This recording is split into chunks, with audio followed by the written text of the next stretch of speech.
habiller sa femme et à la nourrir. C'est pourquoi l'homme doit se battre. Parce que Christ s'est battu pour son église. Et l'homme aussi doit se battre. Pour donner ces trois choses à la femme. Si la femme ne trouve pas ces trois choses, je vous dis ouvertement, la femme a droit de quitter l'homme. C'est l'écriture. Elle vient seulement à l'assemblée et dit non frère Etienne, moi je refuse ce frère ici. Pourquoi? Il ne me nourrit pas. Il ne me vêtue pas. Même les droits, il ne me les donne pas. L'écriture dit, si elle vous quitte, en ce cas-là, la femme est libre. Bénisez. S'il ne fait pas pour elle ces trois choses, elle pourra sortir sans rien payer, sans donner même de l'argent. Elle quitte le mariage. La famille commence à dire non, non, il faut que les parents nous retournent la dot. Non? Fais pas dire, tu as compris. Le parent ne peut pas retourner la dot. Ils vont sans rien payer. Elle est libre de partir. Parce qu'elle dira que je suis chez lui, il ne me donne pas les trois choses. Moi je ne suis pas prostitué. Mais je vais rester jusqu'à quand? Et je vous dis ouvertement, il a le droit de les quitter. Les frères me regardent. Parce que les frères, non, non, non, c'est nous, c'est nous. Non, non, même elle-même. Ceux qui ont payé comme ça, elle a le droit de quitter votre maison. Elle devient même la femme du voisin. Tu ne peux pas dire que non, non, non, non, tu ne le donnais pas. C'est la loi. Vous aimez les mariages, non? Vous aimez les divorces, non? Il ne faut pas que ça tombe toujours en défaveur de la femme, non. La femme doit avoir aussi ses faveurs. Mais une femme qui agit comme ça, c'est une femme courageuse. Parce que vous pouvez rester dans 3 maisons et que l'homme ne fait rien. Toi, tu souffres. Quittez. Que Dieu bénisse. La parole elle est bonne, hein?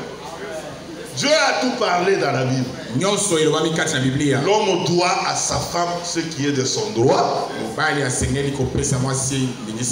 Et la femme aussi a besoin de son droit. Maintenant, Paul est allé préciser un autre droit. Que le mari rende à sa femme ce qu'il lui doit et que la femme agisse de même envers son mari. Ce n'est pas pour la femme qui dispose de son corps. C'est son mari. De même, ce n'est pas le mari qui dispose de son corps, c'est sa femme. C'est quand? Ce n'est pas le moment que moi je prêche ici.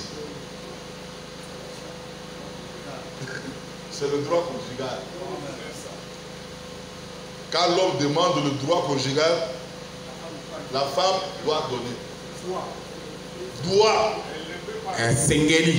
Là où elle ne peut pas, elle peut. Elle doit. Même si elle est fâchée. C'est pourquoi il ne faut pas dormir avec la colère. Il faut s'arranger que la colère termine bien avant. Parce que quand l'homme va demander, accepte. Quand la femme aussi te demande, toi le frère, accepte. Il ne faut pas dire que non, non, j'étais toujours debout au travail, du matin au soir. Non. Tu dois te préparer aussi en conséquence. Parce que les femmes, sont différents des femelles animales. La femelle animale, le droit conjugal, c'est seulement quand elle veut avoir une grossesse. Et ça se fait une seule fois par an. C'est ainsi que vous voyez quand la chatte là-bas commence à miauler. Souvent je vois des frères ici dire ah, sorcière à 12 heures comme ça. Non. Elle est dans la période de recevoir une grossesse. Maintenant, quand elle est en train de miauler, elle appelle le mâle. Tu es où? Viens vite, tu es où? Le mâle, même s'il se retrouve vers celle qui l'entend, il va courir pour venir. C'est dans quelques minutes, tout est terminé. Mais la femelle de l'homme, elle, c'est à tout moment. Pour les humains. Surtout quand on mange bien, on boit bien.